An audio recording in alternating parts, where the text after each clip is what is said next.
C'est l'heure du sonneur. Et pour nos sonneurs, comme je vous l'ai annoncé, comme tous les jeudis, on retrouve nos deux chroniqueurs, Alexandre Langlois et Régis de Castelnau. Bonjour Alexandre Langlois. Bonjour Clémence. Et très bonne année, merci d'être avec nous. Chroniqueur tocsin, ancien policier. Nous sommes également avec Régis de Castelnau. Bonjour Régis. Bonjour Clémence, je constate votre enthousiasme en ce début d'année. Et c'est oui, vous voyez. courageux. Hein, oui, c'est vrai. Bon, d'ailleurs, on va rentrer dans le vif du sujet. Ça va vite se calmer. Mais bon, vous êtes, je le rappelle, avocat à la cour, auteur du blog Vue du droit et de Une justice politique, le livre publié à l'Artilleur. Et on est toujours dans le sujet de votre livre. Ça tombe bien. Alors, beaucoup de sujets aujourd'hui. L'affaire Moscovici, l'affaire Théo, le nouveau gouvernement. Je vais peut-être commencer quand même rapidement. Mais attention, hein, je sonne la fin de la récré assez vite. Donc, on va commencer sur Gabriel Attal, mais je ne voudrais pas qu'on perde trop de temps. Donc, on va essayer de tenir les temps, n'est-ce pas ? Je vais commencer par Alexandre Langlois.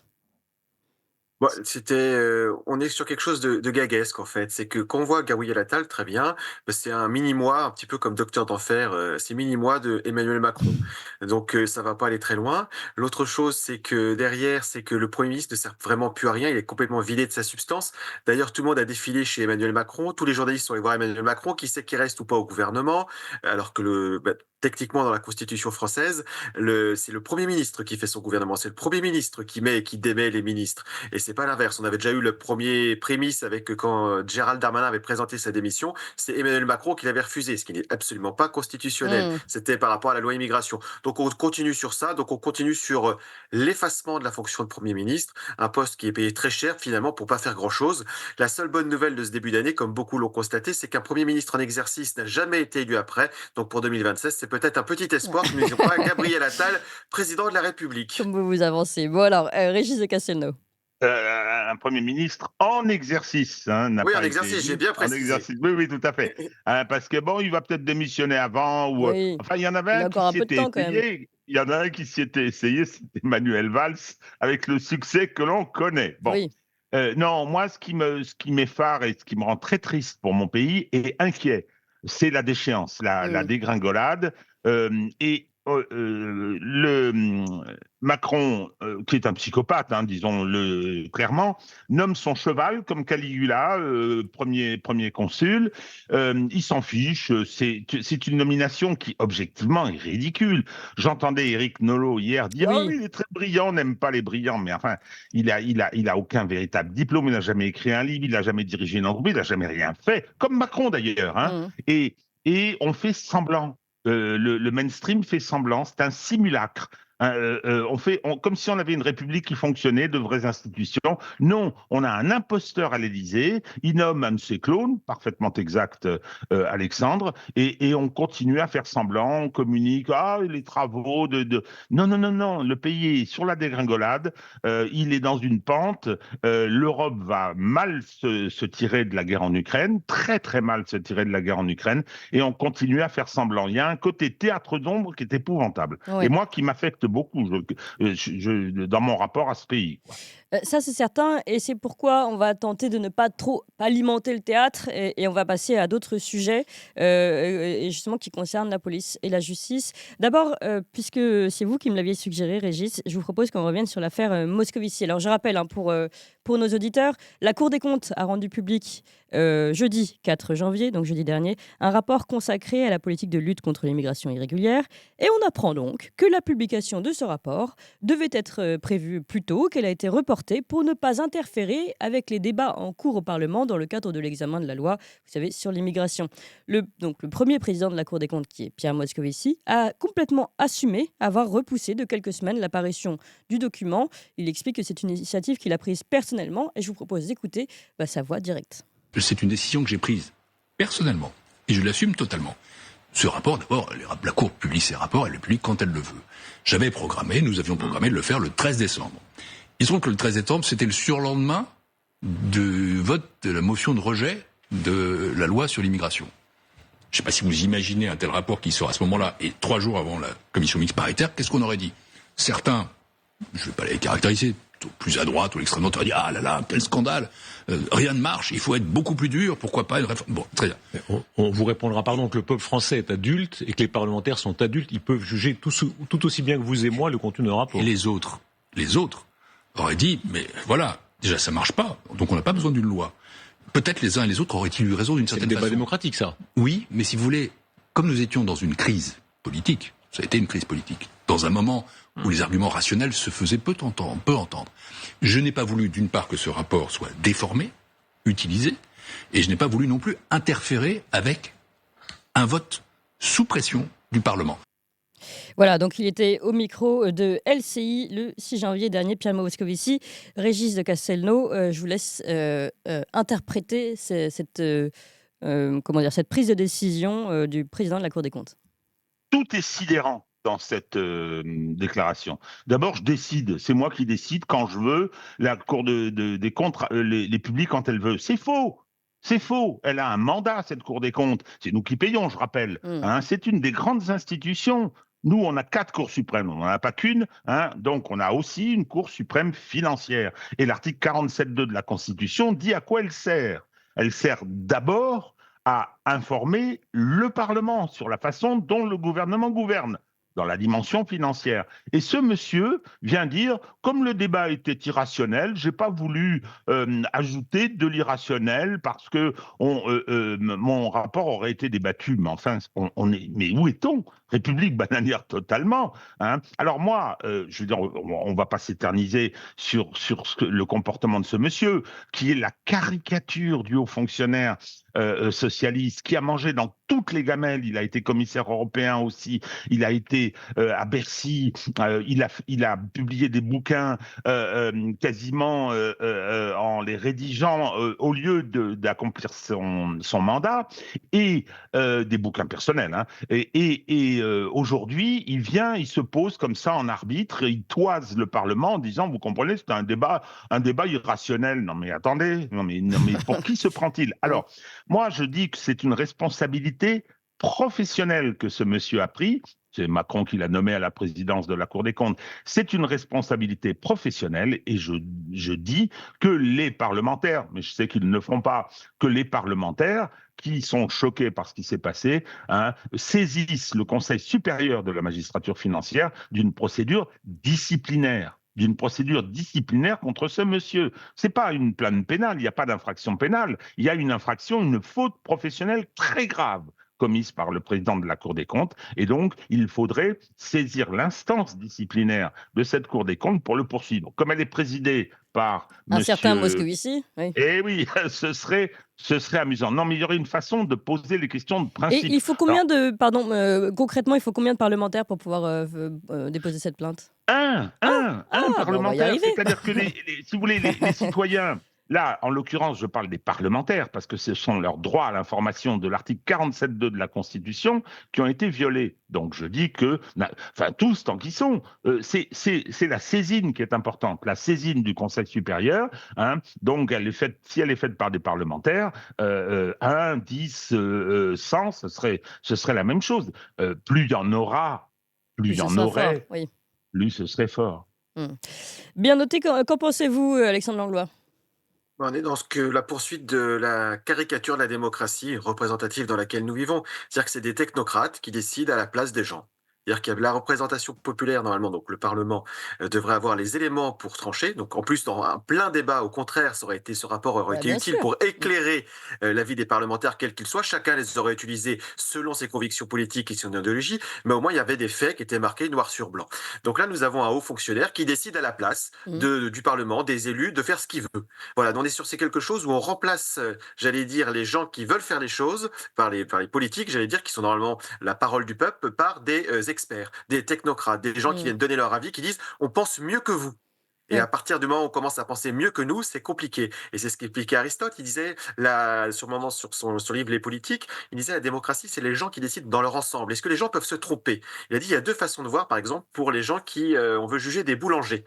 Soit on prend des boulangers qui vont se juger entre eux, parce que c'est des experts et savent faire, soit on demande à tout le monde, est-ce qu'il y a des gens qui mangent le pain? Et ils sont peut-être pas experts, mais ils pourront dire s'il est bon ou s'il est pas bon, est-ce qu'ils veulent pas. Et il a dit, pour le moment, a priori, où ils se trompent le moins, c'est quand on demande à la plus grande majorité des gens pour savoir ce qui se passe. Et donc là, c'est confisqué par des experts de plus en plus si on arrive à ça.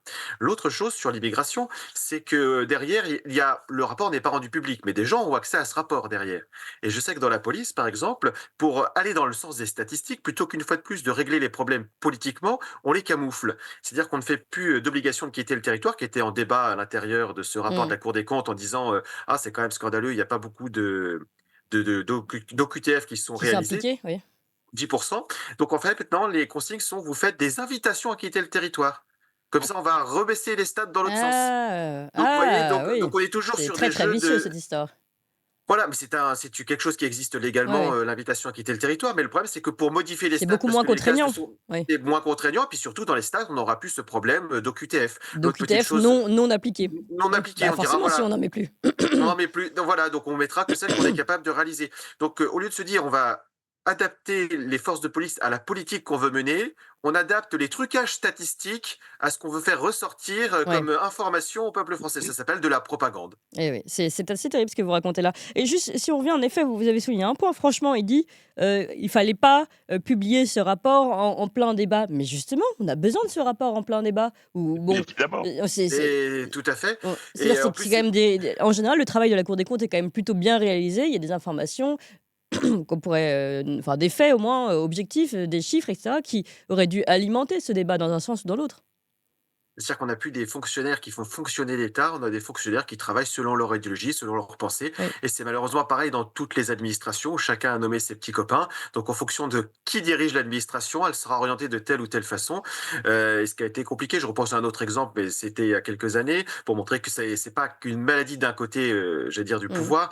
Quand François Hollande avait été élu président de la République, toute la caste des commissaires était fidèle à Sarkozy. Donc en fait, ils n'ont pas appliqué non plus exactement ce qu'étaient les volontés politiques, qu'on soit d'accord ou pas avec les politiques menées. En fait, il y a des gens qui ont été élus, ce qui n'est pas parfait, mais pour le moment, c'est les règles qui sont comme ça. Je ne suis pas fan du système représentatif, vous le savez, mais en attendant, si on veut que ça fonctionne un minimum, encore faut-il que les fonctionnaires fassent fonctionner le système et pas l'appliquent selon leurs désirata politiques personnels. Oui. Parce qu'on confisque le peu de pouvoir qui reste au peuple, il est Mm. confisqué par une case de hauts fonctionnaires. Alors, une autre question que je me posais avec cette affaire Moscovici, Régis de Castelnau, à votre avis, est-ce que finalement, là, il dit c'est une initiative que j'ai prise personnellement. Donc, initiative personnellement, il insiste sur le fait que ce soit de son fait. Est-ce que justement, ça ne voudrait pas dire que derrière, on lui a demandé, ça pourrait servir par exemple la majorité, que de ne pas publier ce rapport pendant le débat? Non, mais c'est évident. Alors, je ne sais pas si c'est pour plaire à cette majorité. Je rappelle quand même qui il est. Hein, c'était de ces socialistes qui ont fait élire Emmanuel Macron, Mhm. et qui sont partout, comme Gabriel Comme Attal. Gabriel Attal. C'est-à-dire que C'est toujours la même clique. Oui. enquisté dans cet État, dans cette haute fonction publique dont parle à juste titre Alexandre, on a tout un tas de hauts fonctionnaires totalement corrompus. Corrompus, c'est pas seulement parce que ils passent dans le privé, etc. C'est parce qu'ils ont une vision du fonctionnement de l'État qui est celle que décrit Alexandre, hein, et ils font de la politique. Ce sont eux qui décident. Mhm. C'est Jean-Pierre Jouyet. Hein, qui a organisé le complot judiciaire qui a permis l'arrivée de Macron au pouvoir en 2017. Donc, oui, ils défendent leurs idées. Vous savez, on va avoir la décision du Conseil constitutionnel, ça va être intéressant. On a un Laurent Fabius qui est président de ce Oui. Conseil constitutionnel. Dans cet État, ces gens-là l'ont enquisté complètement, Oui. et ils prennent des décisions qui ne sont pas des décisions escalité de la responsabilité qu'ils occupent, ce sont des décisions politique. Lorsque Laurent Fabius fait adopter le principe de la fraternité de la devise de la France a des conséquences juridiques qui fait qu'on ne peut pas condamner les passeurs de migrants, c'est une décision politique. Et là, le fait de ne pas donner ce débat de la part de Moscovici, c'est une faute lourde, mais c'est une décision politique, bien évidemment. Hein, il ne voulait pas que ce rapport puisse servir une ligne politique qui ne soit pas la sienne. C'est très grave, ça. Mais comment on très, fait très lorsque grave. toutes les institutions sont vérolées par la même idéologie et en plus, ces personnes n'ont pas été élues? Comment on fait pour pouvoir faire le ménage? Ben, écoutez, il faut qu'il y ait un changement politique majeur, mais qui posera cette question-là. La haute fonction publique de la France a besoin d'une purge. Oui, oui, je le dis comme je le pense. Un certain nombre de ces gens doivent se retrouver à Pôle emploi. Et bien évidemment, c'est la formation, c'est toute la filière. Sciences Po, l'ENA.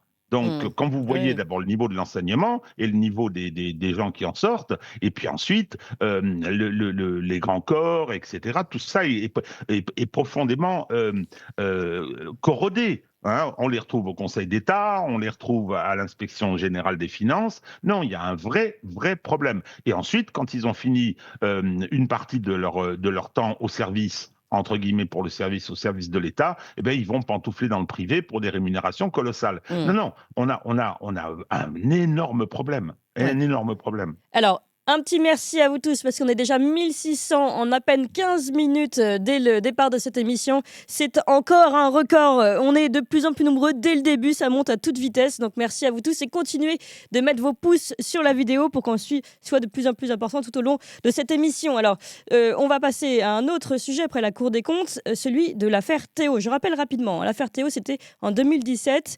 C'était Théodore Lucas, je crois. Donc, un jeune homme noir de 22 ans qui est blessé au rectum par la matraque télescopique d'un policier lors d'une interpellation. Ensuite, les 4 policiers qui interpellaient ont été mis en examen pour violence volontaire. L'un d'eux l'a été d'ailleurs pour viol. L'affaire donc a déclenché les manifestations dont on se rappelle tous, hein, les fameux Justice pour Théo. François Hollande, lui, a décidé de se rendre au chevet du jeune homme. Et voilà donc que 7 ans plus tard, les 3 policiers sont finalement jugés devant les assises de la Seine-Saint-Denis pour violence volontaire avec plusieurs circonstances aggravantes, celle de viol étant été retirée. Le procès a débuté donc mardi dernier et durera jusqu'au vendredi 19.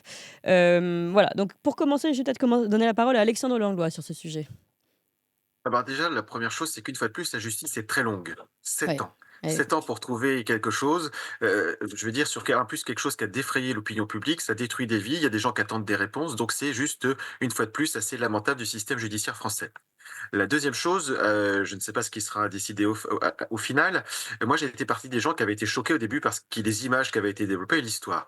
Après, je m'étais renseigné auprès de collègues qui étaient à l'époque à la BAC et qui m'ont dit effectivement, c'est possible que ce qui s'est passé soit un geste professionnel qui est glissé.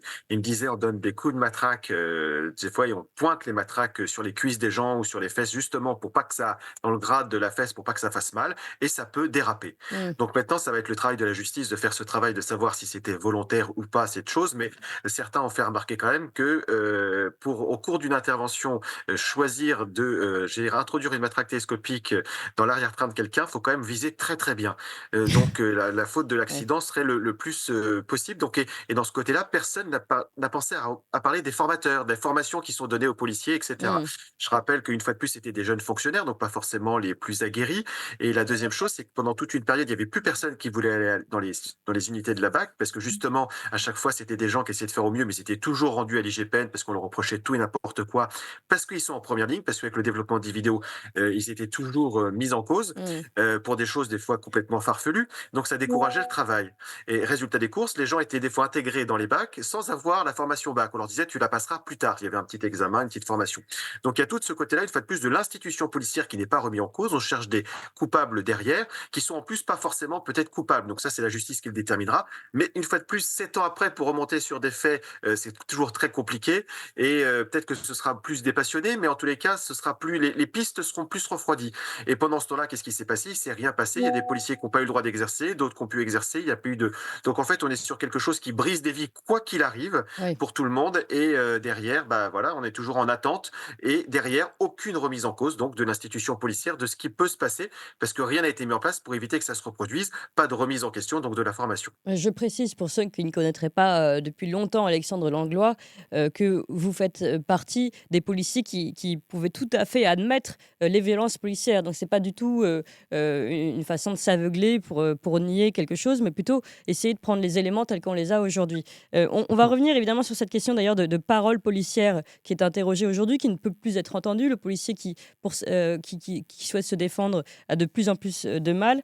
Mais d'abord, la parole à Régis de Castelnau, d'abord sur l'affaire en général.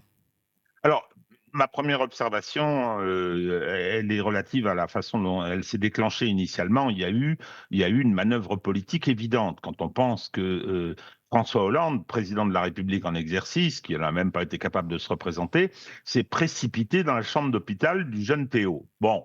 Il s'est abstenu de le faire concernant les policiers qui avaient été brûlés dans leur voiture je me rappelle plus exactement le nom de la cité de banlieue dans laquelle ça s'était produit et qui ont été très gravement brûlées, hein, affaire qui avait également connu un certain retentissement. Non, non, il a priorisé il a fait un choix qui était un choix politique. Et à partir du moment où cette affaire est devenue emblématique, ce sera pareil pour Naël, avec les conséquences, les émeutes que l'on Eh connaît, oui. il y a une instrumentalisation qui en est faite et elle devient emblématique. Donc, ce qui est jugé aujourd'hui à la cour d'assises, c'est une affaire emblématique.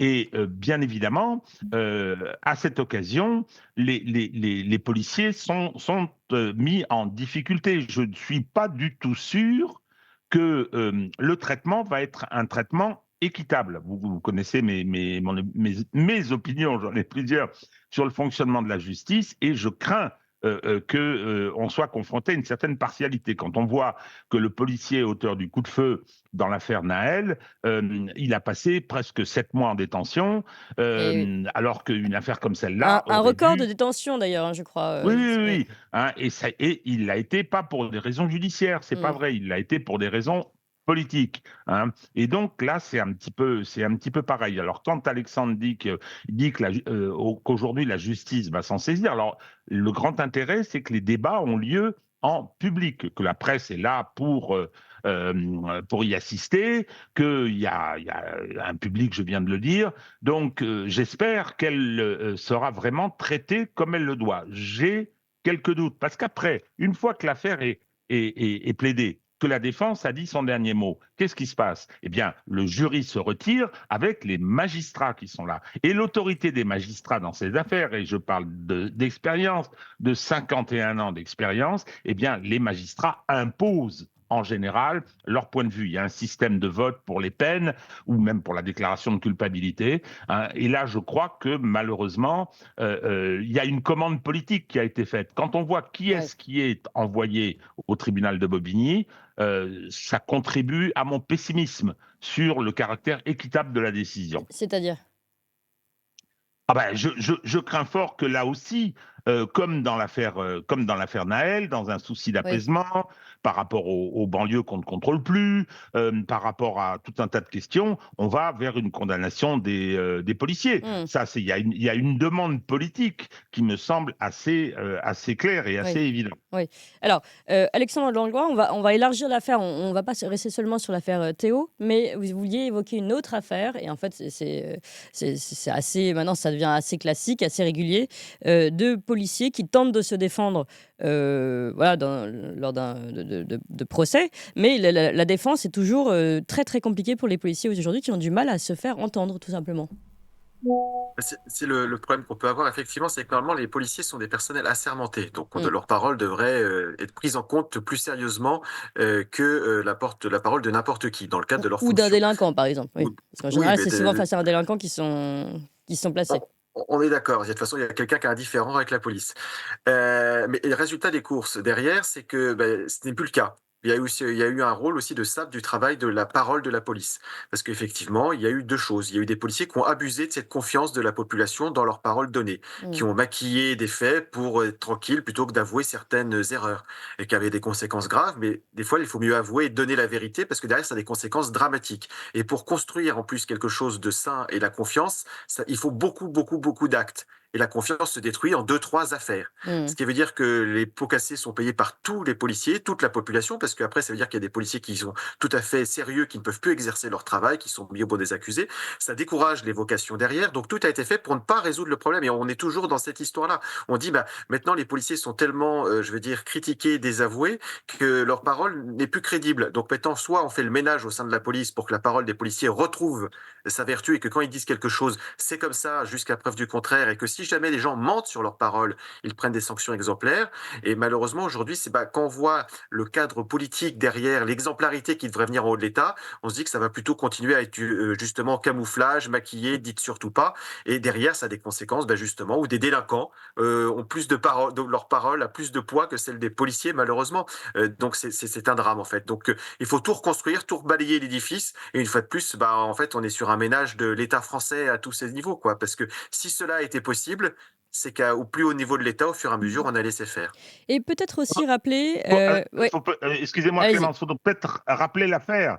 moi, j'ai lu l'information sur, je crois, Français de souche, qui est quelque chose qui ne se contente de rapporter ce que le reste de la presse a dit sur l'affaire dont parle Alexandre.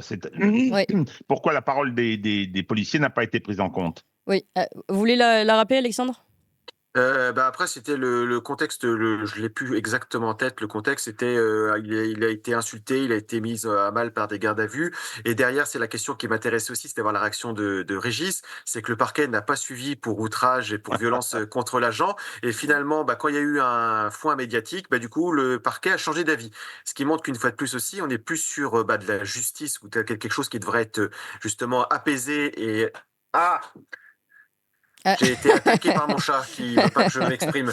Et résultat du coup, c'est qu'on est sur du spectacle en fait. Du coup, c'est que c'est l'opinion publique qui va faire la pluie et le beau temps. Et derrière, c'est pour ça que si on a des relais médiatiques, on peut faire avancer les choses. Si on n'en a pas, c'est fini. Et c'est bien pour ça que heureusement qu'on est là à Toxin, j'allais dire, parce que ça permet d'avoir d'autres relais médiatiques que la presse mainstream pour des fois faire bouger les choses. Parce que Oui. le pouvoir, voilà, c'est que on dit souvent la justice est un troisième pouvoir, mais les médias en sont aussi un. Et aujourd'hui, c'est eux qui font la pluie et le beau temps de pas mal d'affaires judiciaires. Tiens, d'ailleurs, en parlant de Alors, ça, puisque. l'affaire- Attends, pardon, juste Régis, je fais une précision, parce que je vois beaucoup de personnes qui parlent de censure sur Toxin, donc j'en profite, puisqu'on parle de ça et des médias et de la liberté d'expression. Puisque hier, nous avions reçu le professeur Perron, mais évidemment qu'on n'a pas censuré le professeur Perron, qu'on apprécie énormément. Seulement, c'est pas ça, mais sur YouTube, on peut pas le publier, parce qu'on sait qu'il sera immédiatement sauté, donc on l'a mis sur tous les autres réseaux, mais sauf sur YouTube. Mais vous pouvez le retrouver partout ailleurs. Voilà. C'était l'occasion de faire une petite précision. Régis, je vous redonne la parole. Oui, oui. Alors, l'histoire, c'est il y a eu un délinquant qui a été arrêté, il y a eu une garde à vue, il était très énervé. Alors, d'après ce que j'ai compris, hein, moi, je rapporte ce que j'ai lu. Il a agressé les policiers, un en particulier, il l'a insulté en le traitant de sale blanc. Bon, tout ça a dégénéré. Il y a eu des violences. Bon, donc les policiers, avec le policier qui a été victime de ces violences et insulté, violences racistes, qui a ensuite, qui s'est plaint, a été soutenu par 3 témoins qui expliquent ce qui s'est passé. Première réaction du parquet, classement sans suite. Alors qu'il y avait une plainte pour outrage, évidemment, hein, pour violence volontaire. Il y avait classement sans suite. Le parquet a dit. Alors, ces classements sans suite systématiques, j'ai déjà raconté des histoires de cette nature, ont 2 origines. Hein. La première, c'est l'idéologie. C'est l'idéologie qui est très partagée, l'idéologie que je qualifie avec, je veux dire, facilité, en disant que ces magistrats sont tous abonnés à Libération et à Télérama. Hein, ils sortent de l'école avec cette idéologie qui est massive dans la magistrature. Donc, on évite de poursuivre le lumpenprolétariat. Deuxièmement, c'est le manque de moyens. C'est-à-dire que classer sans suite, c'est se débarrasser d'un travail, d'un boulot. Et là, je veux dire, je pourrais les comprendre, parce que vu le déficit de moyens et la politique du gouvernement qui ne change pas de ce point de vue, c'est pas possible. Or, ce que dit Alexandre, c'est extraordinaire. C'est que la presse l'a relayé, s'est dit mais qu'est-ce que c'est que cette histoire? Et là, le parquet change d'avis. C'est-à-dire que c'est la presse, effectivement, dès lors qu'elle parle d'une affaire et que ça apparaît de façon éclatante, la connivence d'une partie de la magistrature avec le lumpenprolétariat, et deuxièmement, le manque de moyens, eh bien, hop, on poursuit. C'est extraordinaire, quoi. Oui. Et si ça prend un tour public, donc on est dans le monde de la communication. Hein, c'est ce que je disais tout à l'heure. Oui. On est dans le monde du théâtre et du simulacre. Oui. Oui, tout à fait. Alexandre Langlois, si jamais on voulait justement, comment dire, reprendre l'institution policière, comme vous l'avez dit, faire en sorte que sa parole, que son travail ne soit plus systématiquement interrogé, comment on pourrait faire? Déjà que la police soit contrôlée par autre chose qu'elle-même. C'est-à-dire que déjà, on a un problème, c'est que comme la police s'autocontrôle avec Oui. l'IGPN, l'Inspection générale de la police nationale, avec des gens nommés à sa tête qui sont juste qui doivent leur nomination au pouvoir politique. Je rappelle que même quand M. Darmanin dit je vais mettre une magistrate à la tête de l'IGPN pour plus d'indépendance, c'était une magistrate qui travaillait à son cabinet au ministère de l'Intérieur. Donc pour l'indépendance, on passera. Donc une fois de plus, on est sur du spectacle, mais si on creuse derrière, il n'y a rien. Donc justement, il y ait des instances où le peuple puisse recontrôler. Moi, je serais pour quelque chose de beaucoup plus ouvert à la société civile au niveau de l'IGPN.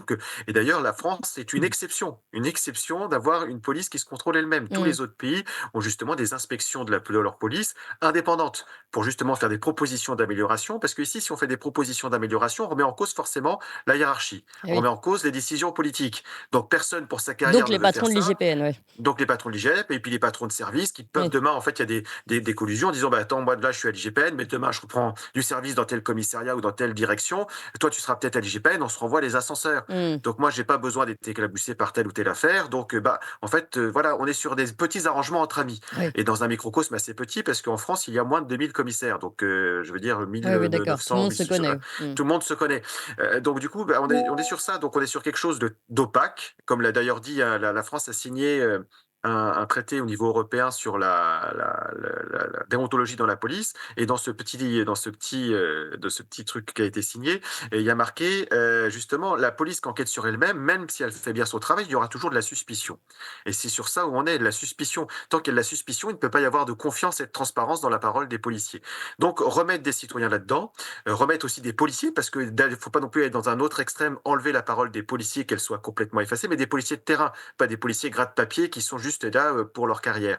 En disant, expliquant comment ça se passe. Par exemple, dans l'affaire Théo, disant, bah voilà les gestes qu'on nous a appris, voilà comment ça se passe, voilà, et expliquer dans un cadre un peu plus serein. Les gens sont capables de discuter. Et aujourd'hui, c'est ce qu'on a enlevé en France. On ne veut pas discuter. On a des technocrates d'un côté avec des intérêts politiques et carriéristes, et de l'autre côté, bah, des gens qui essayent de faire au mieux sur le terrain, et puis une population qui en attend d'une sécurité et d'avoir confiance dans sa police. Donc on a vu encore que bah, les statistiques, on n'est toujours pas à plus de 90% de gens qui ont confiance dans la police, donc c'est qu'il y a un problème. Donc pour moi, ce serait faire sauter le verrou de l'IGPN, serait quelque chose de primordial, remettre des citoyens pour voir comment la police fonctionne, Ouais. et quelque chose aussi qui a été mis en place, qui peut être intéressant, je ne sais pas si ça continue, peut-être Régis a plus d'informations sur ce sujet, c'est que dans le cursus aussi de formation des magistrats, ils doivent faire des stages au niveau de la police. Donc ça aussi, c'est intéressant pour voir comment fonctionnent les services, mais il faudrait aussi qu'ils aillent carrément faire des patrouilles et des choses d'intervention sur le terrain pour essayer de comprendre les conditions de travail. Donc il y a beaucoup de choses qui pourraient être Oui. faites, et c'est exactement ce qui n'est pas fait. Voilà, et dernière petite chose aussi, si on veut recruter des policiers de qualité, il faut les payer à la hauteur de leurs responsabilités qu'ils peuvent avoir, parce que Ça, je c'est rappelle, sûr. comme on peut le voir régulièrement, c'est qu'ils peuvent risquer des prisons et des peines très lourdes, et qui ne sont Oui. pas spécialement soutenues. Donc si on veut avoir des gens de Puis ils qualité, sont il mis faut en les danger payer. de Non, plus mais en voilà, plus. Ouais. ils peuvent être tués, mais pour le moment, malheureusement, c'est ce qu'on répète, et c'est un sujet je sais, qui tient aussi à cœur Clémence, c'est que pour le moment, la première cause de mortalité des policiers, c'est le suicide. Mm. C'est-à-dire que l'État a su protéger les policiers des délinquants, mais pas de sa propre façon de gérer son personnel. Mm. C'est quand même un drame, donc aussi, ça c'est autre chose à voir. Mais donc pour cette confiance, voilà, libérer la parole des policiers aussi, parce que les policiers voudraient parler de ce qui se passe, de comment ça se passe, mais on leur dit, vous n'avez pas le droit, parce que sinon vous allez Bien sûr. mettre votre devoir de loyauté envers l'institution. Et c'est ce côté, Puis en votre fait, bah, carrière en berne, il y a aussi beaucoup de ça. carrière, vous n'aurez plus une mutation, vous n'aurez plus rien. Mm. Donc derrière, et encore maintenant, ils s'embêtent plus, ils tirent à balles réelles, enfin je veux dire entre guillemets, ils attaquent tous les policiers. Dès qu'il y en a un qui a la tête qui dépasse, c'est sanction, sanction, sanction, Mm. sanction, et ils virent les gens maintenant. Donc on n'a plus que des gens très malléables. Donc voilà, donc retravailler en fond la police, remettre la discussion, et bah, qu'on puisse expliquer le travail. Moi j'aurais bien aimé expliquer, je l'ai fait, je l'ai payé très cher, expliquer le travail que j'aurais aimé faire et pourquoi j'avais signé. D'autres voudraient le faire, et en fait, bah, remettre la police tout simplement au service du peuple en fait. Et là, Mm. on n'est plus au service du peuple, on est au service de l'État. Et quand l'État dysfonctionne, comme c'est le cas actuel, bah, derrière, la parole des policiers n'est plus crédible. Et les gens, en fait, finalement, j'allais dire, pour caricaturer, quand ils s'en prennent aux policiers, en tous les cas, idéologiquement, ou d'autres dans la rue, il y en a beaucoup qui s'en prennent parce que c'est le premier maillon de l'État qu'ils voient. Ou le dernier, parce que aussi, c'est le premier et le dernier, parce qu'il n'y a plus rien non plus au niveau des services publics. Et c'est Ouais. comme s'en prendre, en cas de dysfonctionnement de la SNCF, aux contrôleurs ou aux chauffeurs Mm. qu'on va croiser, mais qui sera pourtant là, qui essaiera de faire mieux, à qui on aura dit, vous n'avez pas le droit de parler de ce qui se passe parce que quand même, vous êtes loyal envers votre société. Donc, changer ce paradigme, Oui. mais maintenant, je vais laisser la parole à Régis parce que pour une fois, j'ai monopolisé la parole. C'est de bonne Comment- guerre, c'est de bonne guerre. Alors, Régis, oui, est-ce que vous Comment voulez rajouter ça, quelque chose? pour une fois comment ça non. Non, alors moi, juste une remarque sur l'autorité qui remplacerait l'IGPN. Je suis assez d'accord. Simplement, je me méfie des autorités administratives indépendantes. On en a créé plein. On a l'ARCOM, on a la HTTPV, on a ceci, on a cela, qui les organise, qui nomme les membres. Hein. C'est ça qui me semble. Oui, c'est un autre Parce problème. que, oui, voilà, c'est un autre problème. Et on voit, par exemple, sur l'ARCOM, qui contrôle les médias et qui est chargé de faire respecter la loi sur le pluralisme, sur un certain nombre de choses, eh bien, ils ne bougent pas. Dès lors que ça concerne le pouvoir, ils ne bougent pas et ils agissent sur ordre. Quand on voit, par exemple, ça nous éloigne de notre thème là, mais quand on voit ce qui s'est passé après le 7 octobre, la façon dont la presse en France, y compris I24, la chaîne qui est israélienne, Oui. on se sont permis des horreurs dans l'expression. L'Arcom n'a strictement rien dit. Oui. Strictement rien dit. Oui. Donc tout ça pour dire, alors bon, ça c'est un autre sujet, mais tout ça pour dire que c'est la composition, le fait qu'elle soit indépendante, je suis entièrement d'accord, hein, mais c'est sa composition qui est importante et Oui. comment on l'a choisie. Eh ben, on a du pain sur la je- planche quand vous serez au gouvernement. Oui.